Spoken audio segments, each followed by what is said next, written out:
Selamat datang kembali di konten video mata kuliah Fisika Dasar 2, khususnya untuk pokok bahasan elektrik potensial atau potensial listrik.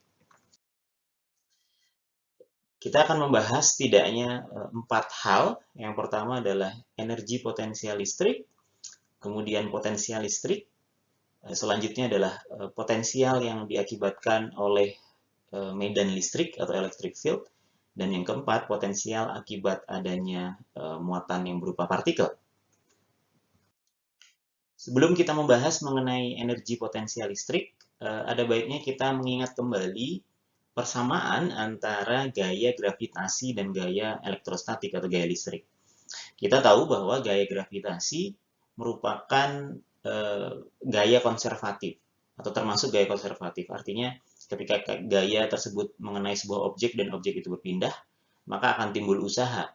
Gaya konservatif adalah gaya yang menyebabkan usahanya, besar usahanya atau W, itu tidak bergantung terhadap lintasannya. Misalnya kita gambarkan begitu, misalnya kalau ada bola jatuh begitu ya, terus kemudian ini posisi A, ini posisi B, maka yang dimaksud dengan gaya, usaha atau work gitu ya, dari A ke B adalah usaha yang dikenainya, dalam hal ini berarti gaya gravitasi, dan perpindahannya atau S. Perpindahannya adalah ya perubahan posisi ya, jarak antara A dan B. Maka ketika kita menghitung sebuah gaya, maka gaya itu akan tetap bagaimanapun lintasannya antara A dan B.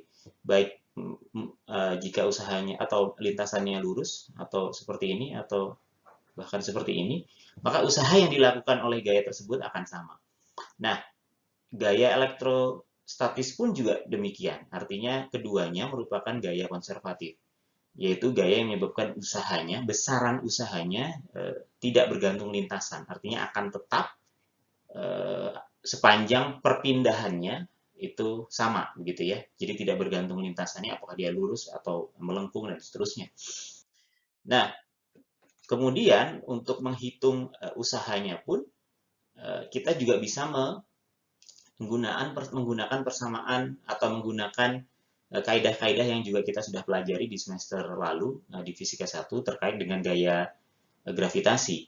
Maka usaha yang dilakukan oleh gaya konservatif gitu ya, misalnya dari A dan B, merupakan perubahan energi potensialnya gitu ya. Kita tahu kalau misalnya usaha yang dilakukan tadi ya, misalnya ilustrasinya adalah bola jatuh begitu A dan B gitu ya, W A dan B ke B, itu merupakan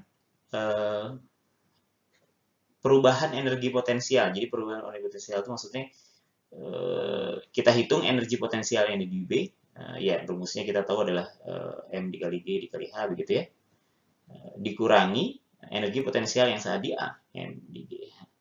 Nah, kemudian di sini kita rumuskan atau disimbolkan energi potensial itu U, maka usaha yang dilakukan oleh gaya konservatif, baik itu gaya gravitasi maupun gaya elektrostatis dalam hal ini, itu merupakan selisih energi potensialnya.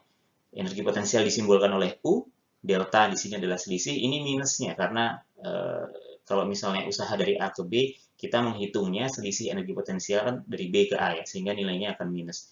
Atau lebih lengkapnya dituliskan di persamaan ini, usaha yang dilakukan gaya konservatif dari A ke B merupakan selisih gitu ya, atau minus selisih dari energi potensial di final position, posisi kedua, atau posisi akhir, dikurangi posisi awalnya begitu. Analoginya sama dengan perubahan energi potensial pada gaya gravitasi. Selanjutnya, example 1 merupakan contoh soal yang berkaitan dengan energi potensial listrik. Kita akan bahas di video berikutnya. Terima kasih.